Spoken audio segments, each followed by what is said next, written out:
Olá, tudo bem? Eu sou o pastor Magno Lessa e você é bem-vindo e bem-vinda ao meu canal. Muito bem, nesta aula ou nesta pré-aula, nós vamos falar a respeito da terceira lição do primeiro trimestre de 2023. É interessante que ao longo dessas lições nós estamos estudando a respeito do avivamento. E esta lição tem por título O Avivamento no Novo Testamento. Então, o objetivo é a gente pensar como que o avivamento ele aparece no Novo Testamento.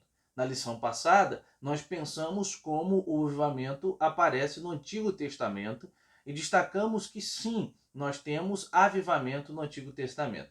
E agora nós vamos selecionar aqui, conforme o comentarista seleciona, algumas passagens do Novo Testamento para mostrar como que o avivamento ali está presente. Vamos aqui aos objetivos. Como todas as lições, aqui nós temos três objetivos muito claros. O primeiro objetivo é apresentar o avivamento nos evangelhos, mostrar como o avivamento ele ocorre nos evangelhos, a saber, Mateus, Marcos, Lucas e João. Depois, o objetivo é a gente saber como se deu o avivamento no livro de Atos dos Apóstolos, que marca aí o começo da igreja, o começo da pregação apostólica e da expansão missionária. E, em terceiro lugar, conhecer o avivamento nas epístolas, tanto paulinas quanto gerais, e também no livro de Apocalipse, porque ali também a gente tem ênfase a respeito do avivamento. Vamos lembrar aqui que avivamento ele está relacionado à pregação da palavra, pregação do evangelho. Avivamento também tem uma relação direta com conversão, com arrependimento e com a ação e liberdade de agir do Espírito Santo. Então, o avivamento ele vem recheado com essas verdades. É claro que o avivamento ele pode produzir, né, ações estáticas, manifestações corporais, né, de levantar a mão, de pular e assim por diante, mas o avivamento é uma ação do Espírito na vida do indivíduo que produz mudança. Então, aonde nós temos uma pessoa avivada, uma igreja avivada, ali há mudança. Ali há mudança na sua forma de agir, na sua forma de pensar, a mudança no seu caráter. Então, o avivamento está relacionado a essa mudança que produz um testemunho, de modo que aqueles que veem, eles percebem que de fato aquela pessoa ela foi mudada. Então aqui nós temos essa belíssima ideia aí de avivamento. Vamos lá então a título de introdução. Então vamos para a introdução. Então nesta lição nós temos um panorama geral a respeito do avivamento no Novo Testamento. Isto é, como o avivamento ele vai aparecer nas páginas do Novo Testamento. E aí a introdução prossegue. Estudaremos o avivamento trazido por Cristo aos homens comissionados por ele para proclamar a mensagem de boas novas para Israel e para o mundo. Então nós veremos, por exemplo, no livro de Atos, Jesus anunciando que eles receberiam o Espírito Santo, e a proposta que Jesus tem para eles com esse recebimento é fazer deles testemunhas verídicas e autênticas daquilo que Jesus havia feito. Tanto é que, logo após eles receberem o Espírito Santo, nós já veremos aqui os discípulos pregando com ousadia, com a coragem diante de pessoas que tinham legitimidade de mandar matar, como é o caso de Pedro, por exemplo, né? Vai ter uma lição própria para a gente falar sobre Pedro, mas já é possível perceber um Pedro antes do Espírito Santo e um Pedro depois do Espírito Santo. Como que esse Pedro, após receber o Espírito, tem uma atitude diferente. Então, antes do Espírito,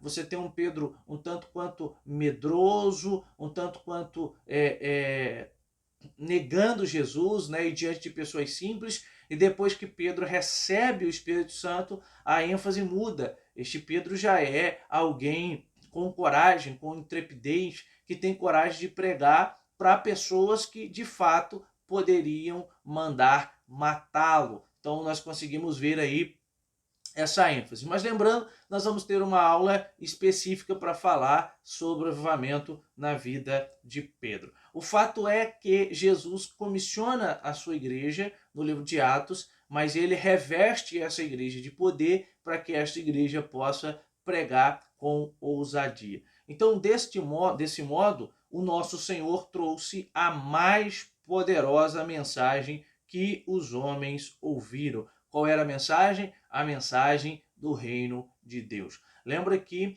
essa mensagem fez parte do ministério de Cristo.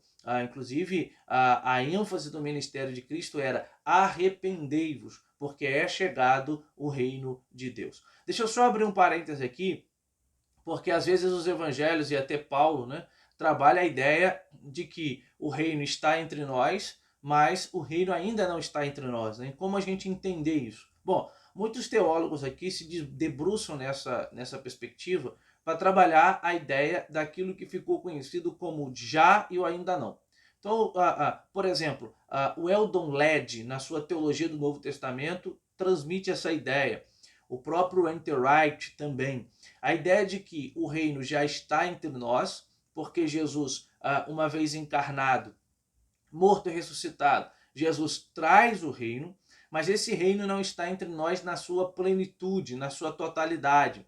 Eu tento usar um exemplo aqui para a gente tentar compreender isso. Imagine que você vá comprar na padaria uma fatia de torta, né? E você então compra aquela fatia e come aquela fatia. Você sabe que aquela fatia ela faz parte de um bolo maior, né? De mais fatias que foram fatiadas e separadas. Então você tem acesso a um pedaço. Naquele pedaço você sente o gosto da torta, você sente o sabor daquela torta, mas você não tem acesso à totalidade da torta. Então essa ideia do já e do ainda não é a mesma coisa. Então é como se a gente tivesse acesso à fatia, e já vivesse o reino de Deus nesse sentido, da fatia. A gente já fala com Deus, já sente Deus, já pode receber o Espírito e assim por diante. Agora, quando o reino de Deus se manifestar na sua totalidade, na sua plenitude, então não haverá nenhum tipo de separação, não é? Porque agora, embora a gente consiga sentir a presença de Deus e falar com Deus, o pecado ainda permeia a nossa vida. Mas quando esse reino se manifestar na sua totalidade, na sua plenitude, então não haverá nenhum tipo de separação e a gente vai poder então presenciar de maneira plena e completa o restante, né, do bolo e assim ter acesso ao reino na sua plenitude. Então, os apóstolos do Senhor transmitiram essa gloriosa mensagem por meio de epístolas e por meio de livros. Isso fica claro ali quando a gente trata aqui dos evangelhos, tá? Bom, vamos então aqui agora analisar o avivamento nos evangelhos. Então, o Novo Testamento, ele é a revelação última de Deus. A gente aprende que existe um aspecto de continuidade do Antigo com o Novo Testamento. Tanto é que a gente chama Antigo e Novo Testamento. Embora os judeus não façam essa separação, né? O Antigo Testamento que nós temos é o texto dos judeus, né? É a chamada Bíblia hebraica, só que eles não fazem essa separação. Nós acreditamos que há essa continuidade porque no Novo Testamento Deus falou por intermédio do seu Filho Jesus. Isso aparece registrado no livro da carta de Hebreus. Hebreus inicia dizendo que nos últimos dias Deus falou por intermédio do seu Filho, né? Havendo ele no passado falado por intermédio dos profetas, e aqui, né, uma referência clara ao Antigo Testamento, agora nos últimos dias Deus falou por intermédio do seu Filho, isto é, ele comunicou a nós por intermédio do seu Filho. Seria Jesus, então, a revelação máxima de Deus, o ápice, né? Que é o próprio Deus encarnado. Então, os evangelhos eles vão transmitir esta ideia. Então vamos abordar aqui, inicialmente, o Evangelho de João. Vamos olhar para João. O autor da lição, ele traz o texto em que Jesus tem um encontro com a mulher samaritana. Isso está registrado no capítulo 4 do Evangelho de João. Então, neste encontro que Jesus tem com a samaritana, a Bíblia Sagrada diz que Jesus ele se dirige a Samaria.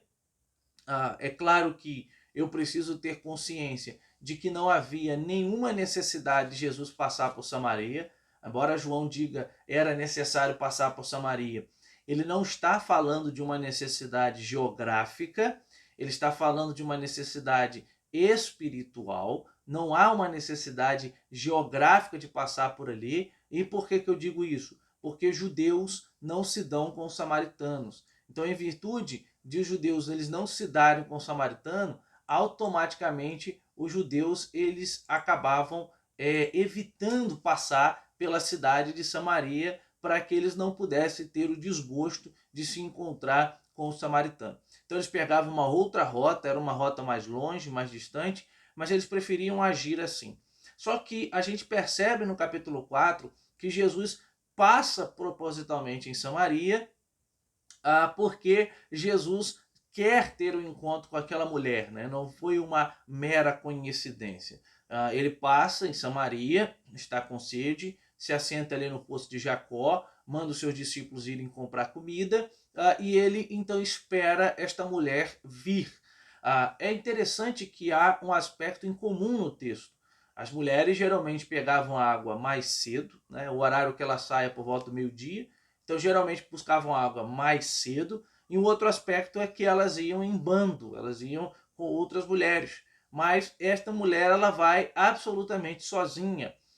Alguns comentaristas dizem que talvez ela vá sozinha em virtude da vida que ela levava. Ela não quer que as pessoas vejam ela. Então ela evita estar com a sociedade ali buscando água. É uma possibilidade. Jesus então se encontra com essa mulher. O texto diz que Jesus propõe a ela, né, um pedido, me dar água, e ela então ela responde de maneira agressiva, o que de fato se esperaria, né? Não é incomum a resposta dela, porque os judeus não se davam com os samaritanos. Então, não é incomum, né? Ela diz, olha, será que o senhor não conhece que os judeus não se dão com os samaritanos? E o senhor, sendo judeu, está pedindo água a mim, que sou mulher samaritana? O problema entre judeus e samaritanos era tão grande que os judeus eles não comiam nos mesmos recipientes dos samaritanos. Logo, eles consideravam os samaritanos impuros. E o problema se agrava um tanto quanto mais, porque além de ser a samaritano, né, aqui nós temos um samaritano, no caso do texto a mulher, ela é a mulher, né? Então agrava-se de duas maneiras. Ela é samaritana, porque vem do povo samaritano, e também é mulher. Bom, mas Jesus mesmo assim puxa um diálogo com ela, né? E aí ela está completamente na defensiva. E aí neste diálogo Jesus vai dizer, olha, se você beber desta água, você voltará a ter sede. Mas se beber da água que eu te der, você nunca mais terá sede. D. Carson, no seu comentário sobre João, ele diz que Jesus aqui está fazendo referência à salvação. Mas ele diz que aqui nós temos duas implicações. Uma implicação mais física e uma implicação mais espiritual. Uma implicação mais física traz a ideia de refrigério. Jesus é aquele que traz o refrigério, a água fresca, né? O refrigério para a nossa alma. E a implicação espiritual é a ideia exatamente de que no texto nós temos esse apontamento para a salvação. Então, Jesus está propondo a ela, eu posso te dar a água viva, eu posso te dar a mudança de vida que você tanto precisa. E aqui nós temos uma mensagem bela, que inclusive o comentarista diz, só Jesus pode fazer isso. Esse encontro entre o Salvador e a mulher samaritana mostra que o fruto da mensagem divina, ou seja, a mensagem que Cristo trouxe, traz vida aos que estão mortos espiritualmente. Então, esse é o maior de todos os avivamentos que uma pessoa pode experimentar, isto é, a mudança da sua vida, a mudança da sua história, a mudança da sua trajetória. Mas essa mudança ocorre quando a palavra, perceba que é a palavra de Jesus que vem a ela ao ir aquela mulher encontra um coração fértil e ela vai ser mudada. Tanto é que o texto diz que primeiro ela chama Jesus de judeu, depois de profeta e depois de Messias. E ela vai se tornar uma missionária para os samaritanos. Ela vai anunciar a mensagem aos samaritanos. Então o avivamento produz isso, produz mudança, produz conversão, produz arrependimento. Muito bem, então o segundo subtópico aqui é apresentar Jesus no Evangelho segundo Mateus. Então em Mateus, Jesus ele será apresentado como um segundo Moisés ou como um último Moisés. Lembra que na tradição judaica, os montes eles são importantíssimos, né? Você tem a figura ali das montanhas, dos montes, aonde, por exemplo, Moisés recebeu a lei, foi no alto do monte, aonde Elias desafiou os profetas de Baal, foi no alto do Carmelo. Então essa ideia dos montes é importante na tradição judaica. E em Mateus, Jesus é aquele que sobe o monte para anunciar o reino de Deus. Tanto é que nós temos o que será conhecido como Sermão do Monte ou Sermão da Montanha, Sermão das Bem-aventuranças, onde ali nós temos a ética do reino de Deus. E não é incomum Jesus dizer, olha, Moisés disse, eu porém vos digo. Jesus então é apresentado em Mateus como superior a Moisés. Há um detalhe também em Mateus que é apresentar Jesus como o cumprimento das profecias do Antigo Testamento. Então, por várias vezes, Mateus vai nos informar, isso aconteceu para que se cumprisse o que o profeta disse. Ele cita, às vezes, o nome do profeta, às vezes não. É por isso que Mateus está posto como o primeiro livro do cânon do Novo Testamento. Embora Mateus não tenha sido o primeiro evangelho a ter sido escrito, mas ele está ali exatamente porque ele vai captar essa ideia de continuidade, né? Jesus então é o cumprimento das expectativas messiânicas do Antigo Testamento. Um outro detalhe é que em Mateus nós vamos encontrar a expressão reino dos céus. Mateus prefere usar a expressão reino dos céus ao invés de reino de Deus. Isso porque ele está escrevendo para um público judaico, uma comunidade judaica, pensando mais aqui direcionado para os judeus. E o nome de Deus entre os judeus era um nome impronunciável. Então, Mateus usa a expressão reino dos céus.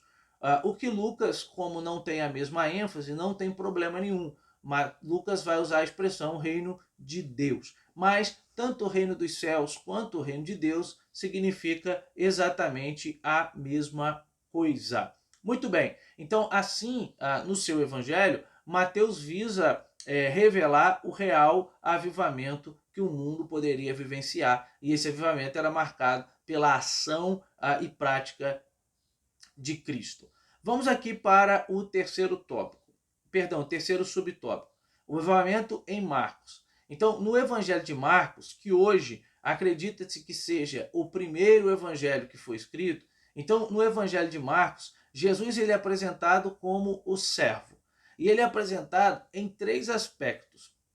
O primeiro aspecto é como servo sofredor, é como servo vencedor.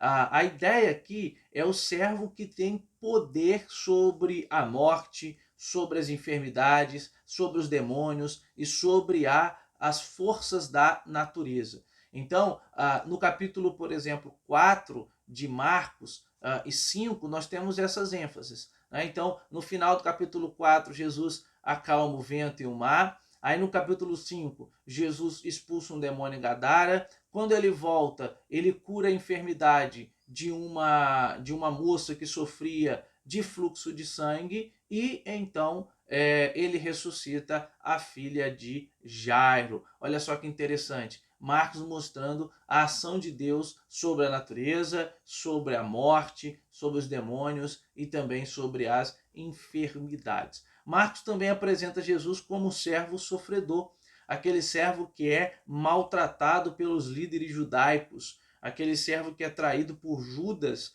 um dos seus discípulos, né? Que a Bíblia inclusive nos informa que era o tesoureiro de Jesus. É mostrar que Jesus foi humilhado pelos soldados romanos. Então, ele é o servo maltratado, ele é o servo que sofre. O terceiro aspecto que Marcos destaca é que Jesus é o servo triunfante. A ideia de que ele morreu, mas também ressuscitou. Ele ressuscitou e não está preso mais ao túmulo. Então, a ênfase de Marcos, segundo o comentarista, é que o nosso Senhor foi morto, mas ressuscitou triunfante, e assim ele venceu a morte, ele venceu o pecado e ele nos libertou. Essa é uma ênfase também do avivamento, é pregar o Cristo morto e ressuscitado, é o Cristo que muda a história, é o Cristo que transforma a vida. E o quarto subtópico é destacar o Evangelho de Lucas. No Evangelho de Lucas, Jesus é apresentado como o Filho do Homem. Lucas tem uma preocupação de destacar a humanidade de Jesus e registrar Jesus como o grande Salvador. A ênfase de Lucas é mostrar que um novo tempo chegou. Então, quando a gente analisa o Evangelho de Lucas, a gente percebe alguns destaques importantes. Por exemplo, Lucas ele vai enfatizar os samaritanos e os gentios. Ele vai mostrar que Jesus veio para não apenas para judeus, mas Jesus veio para samaritanos, Jesus veio para gentios. Então, no texto de Lucas, samaritano, por exemplo, tem um papel de destaque. Por exemplo, uma das parábolas que nós mais conhecemos de Jesus é exatamente a parábola que fala de uma boa ação de um samaritano, a famosa parábola do bom samaritano. No caso dos 10 leprosos que foram curados, apenas um volta para agradecer. E Lucas diz, e este era samaritano. Então, esta ênfase ela é muito importante no Evangelho segundo Lucas. Jesus é aquele que vem não apenas para os judeus, mas ele vem para todos, inclusive gentios. Lucas ainda vai dar destaque aos pecadores e aos publicanos, que eram pessoas indignas naquela época. Lembra que Lucas 15, o motivo que move Jesus a contar a parábola da ovelha perdida, da dracma perdida, do filho pródigo, é exatamente o questionamento de fariseus por que ele come e bebe com publicanos e pecadores. Os publicanos eram os judeus que trabalhavam na coletoria, trabalhavam para o Império Romano. Então, os judeus consideravam os publicanos como indignos, né, porque trabalhavam com o inimigo. Os publicanos também, às vezes, eram facilmente subornados. Né? Então, Jesus come com publicanos agora e com pecadores. Agora, a ideia é não para se tornar igual a eles, mas para mudar a vida deles. Não para se tornar igual a eles, mas para transformar a vida deles. Uma outra ênfase no Evangelho de Mateus é a ênfase nas mulheres. As mulheres terão destaque no Evangelho de Mateus. Mateus é um dos únicos evangelistas a mencionar aqui que Jesus ele também tinha discípulas, mulheres que andavam com ele e que financiavam o seu ministério. E por fim, os pobres. Tanto é que em Mateus nós temos bem-aventurados pobres de espírito. Em Lucas nós temos bem-aventurados os pobres. Ele vai ter uma ênfase aqui relacionada aos pobres. Quando ele chega em Nazaré, por exemplo, e vai à sinagoga de Nazaré, que ele abre o livro da lei, ele lê exatamente isso.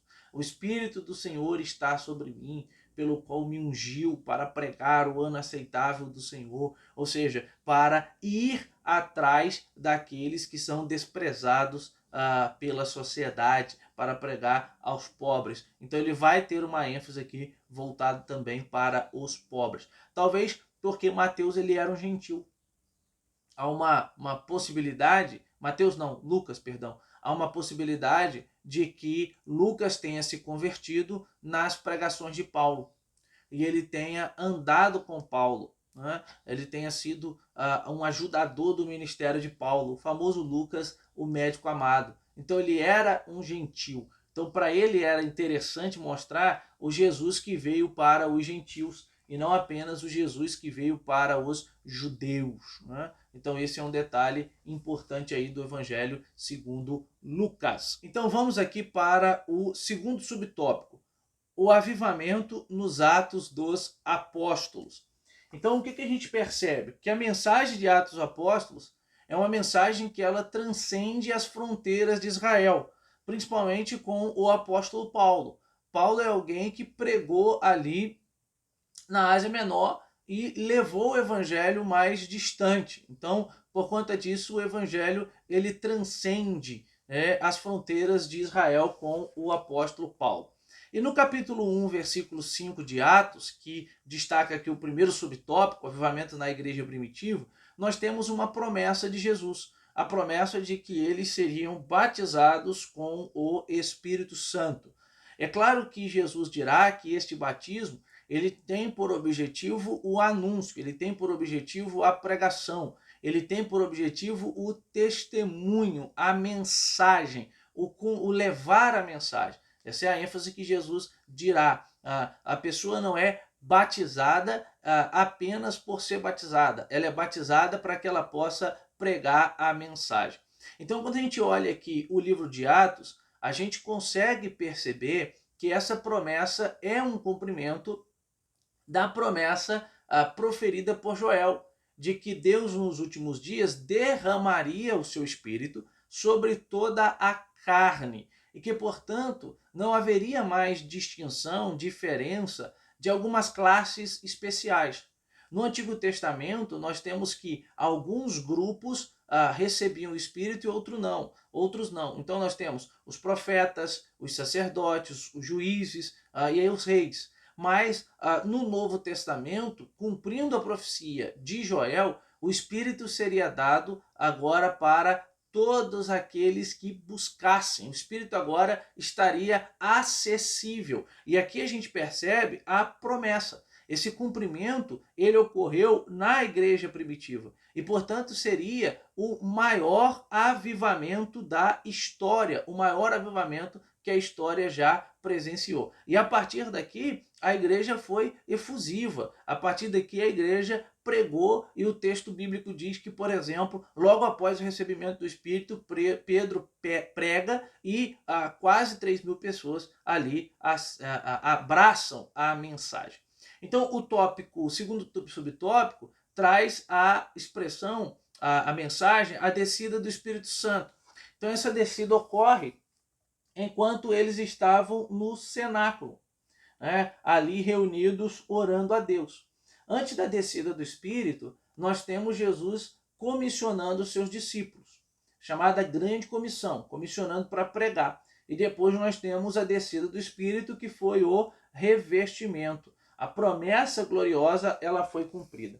Agora é interessante que o Craig Keeney, no seu belíssimo e robusto comentário do livro de Atos, que foi publicado não há muito tempo pela editora CPAD, ele mostra um paralelismo, um paralelo que existe entre Jesus, tá, e a igreja, relacionada aqui ao Espírito Santo na narrativa lucana. Então, eu tenho que levar em conta que o Evangelho de Lucas e o livro de Atos, eles têm um aspecto de continuidade.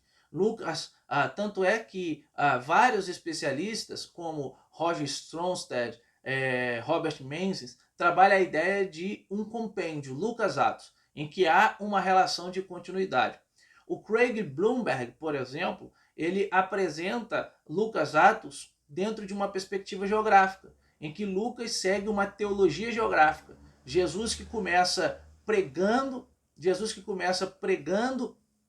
né, ali fora de Jerusalém, no livro de Atos, e que morre, no livro de Lucas, perdão, no Evangelho de Lucas, e que morre em Jerusalém, agora é o Jesus que de Jerusalém, é os discípulos que de Jerusalém prega para as nações. Então é interessante esse aspecto geográfico que permeia ali o livro e o Evangelho, o livro de Atos e o Evangelho de Lucas. Então, o Craig Keeney, no seu comentário, ele diz que em ambos os textos, tanto no Evangelho quanto no livro de Atos, as pessoas estavam orando, né? Então você tem Jesus orando no do Evangelho de Lucas e você tem os discípulos, né? Aqueles que ali estavam no cenáculo orando. Você tem no Evangelho de Lucas o Espírito descendo e você tem no livro de Atos o Espírito descendo também sobre eles. No Evangelho de Lucas nós temos o Espírito numa forma corpórea de pomba, algo visível, e no livro de Atos a descida do Espírito também é marcada por algo visível. Você tem um ministério público, né, subsequente de Jesus, que é aberto com sermão, com pregação, e de igual maneira no livro de Atos você tem também o ministério público de Jesus, dos discípulos, que é aberto com pregação. Então perceba que estes paralelismos são belíssimos. É mostrar que Atos ele tem um aspecto de continuidade. Então, Jesus, cheio do Espírito, prega, e agora a igreja primitiva, também cheia do Espírito, prega. Jesus, cheio do Espírito, testifica, e a igreja agora, cheia do Espírito, também vai testificar. E aqui, é claro, a gente terá o maior avivamento. E fica a mensagem aqui muito clara. O avivamento, ele vem do alto. O avivamento, ele vem de Deus. O avivamento não é produzido por homens. Não, não, não, não. Deus atende a oração dos homens, das mulheres que clamam por avivamento. Mas o avivamento não é produzido por homens. Avivamento não é coisa de laboratório. Avivamento vem do alto. Avivamento vem de Deus. Muito bem, chegamos agora ao nosso terceiro tópico. O avivamento nas epístolas paulinas e gerais e também no livro de Apocalipse. Então, nas epístolas paulinas, o autor diz assim: após sua dramática conversão, já que Paulo foi um perseguidor da igreja, após a sua dramática conversão, o apóstolo Paulo passou por uma radical transformação na sua vida, ali quando ele estava em direção a Damasco, que ele vê o Cristo ressuscitado e Cristo dizendo para ele porque Paulo o perseguia. Então, de perseguidor, Paulo foi transformado em pregador. Eu costumo dizer que Paulo passou de perseguidor para perseguido, porque depois será Paulo que vai ser duramente perseguido. Tanto é que ele vai morrer decapitado, fruto de perseguição. Então, não por acaso, Paulo escreveu às igrejas. As cartas de Paulo são os documentos mais antigos que nós temos do Novo Testamento. Eu considero Gálatas a primeira carta que Paulo escreveu, embora alguns estudiosos considerem a primeira Tessalonicenses, mas o fato é que todas as cartas de Paulo, elas possivelmente foram escritas antes do primeiro evangelho ter sido escrito. Então, qual era o objetivo das cartas de Paulo? Advertir as igrejas. Geralmente, Paulo escrevia a partir de um problema. Então, ele sabia que tinha um problema, que tinha uma dificuldade, e ele escrevia com o objetivo de sanar, de resolver este problema. Então, em suas cartas, nós podemos ver vários assuntos. O assunto da justificação pela fé, ou seja, nós somos justificados pela fé, não é por obras, é por aceitar a Cristo e reconhecer aquilo que Cristo fez por nós. É assim que alcançamos a justificação.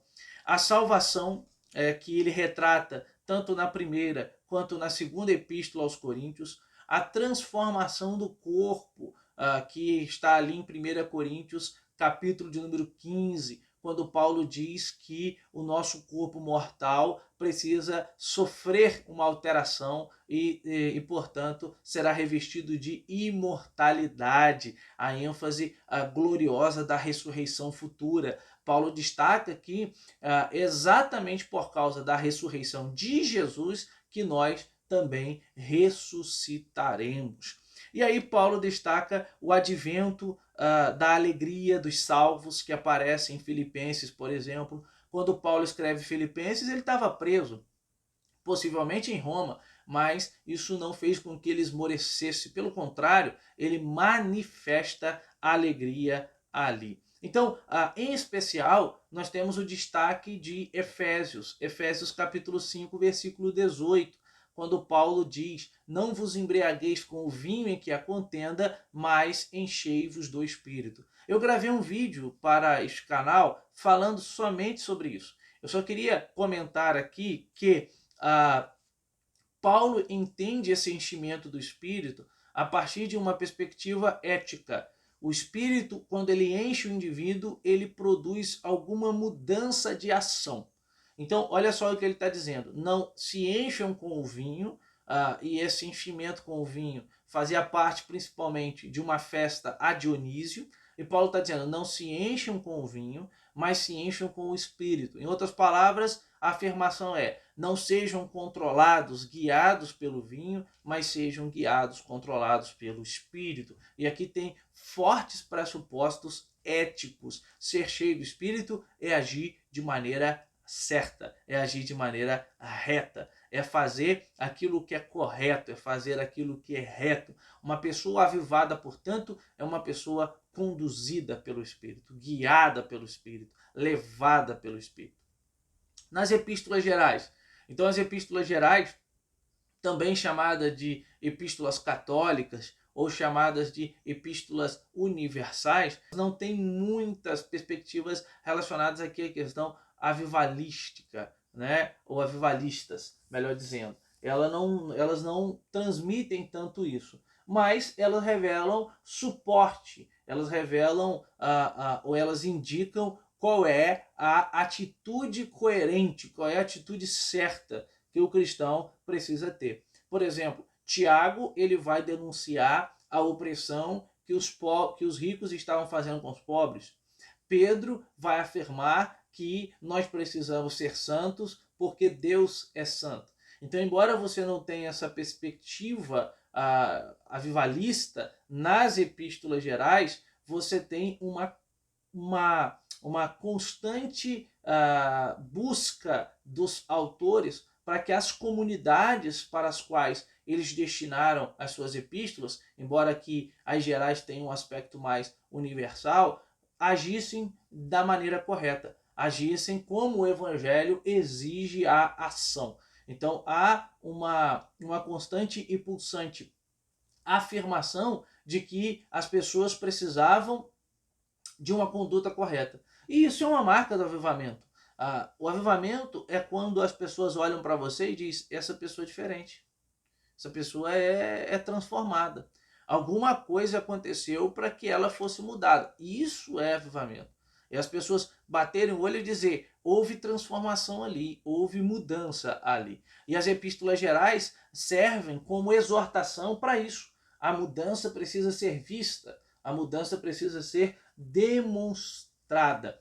Lembra, por exemplo, que na epístola de Tiago fala do cuidado com a língua, né, do falar. Tiago fala da necessidade de orar por pedir a Deus sabedoria, por exemplo, né, porque a sabedoria verdadeira ela vem do alto.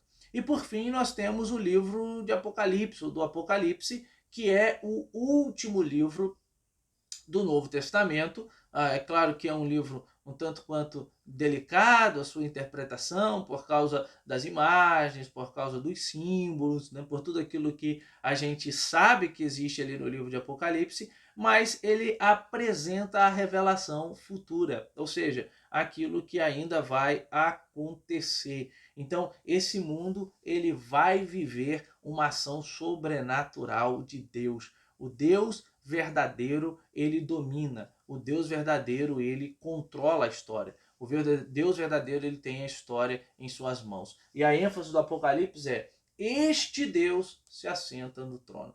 Às vezes a gente, quando está lendo Apocalipse, a gente tem a sensação de que o mal vencerá, né? Porque o mal ele vai vencendo e a gente diz: meu Deus, o mal vencerá no final. Mas aí o destaque de Apocalipse é: não, nananina não, o Cordeiro é quem vence. A história toda está debaixo das mãos de Deus. Glória a Deus por isso. Vamos então à conclusão. Olha só como o autor conclui: o Novo Testamento é a revelação de Deus para a sua igreja e a mensagem de salvação para toda a humanidade. Por isso, ao longo desse divino documento, podemos perceber a vontade de Deus para um avivamento genuíno do seu povo.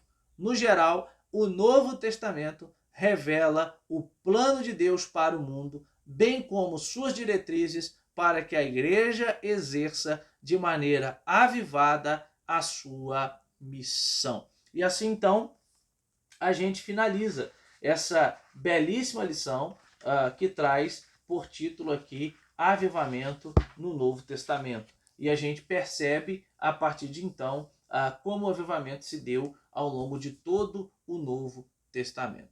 Se você gostou desta pré-aula, se ela te ajudou, nos ajude também compartilhando esse vídeo para que ele possa atingir mais pessoas, tá bom? Não se esqueça, mais uma vez pedindo, de se inscrever aí no nosso canal, tá bom? Que Deus te abençoe e que você continue firme aí nos seus estudos e honrando a Deus com a sua vida. Um grande abraço.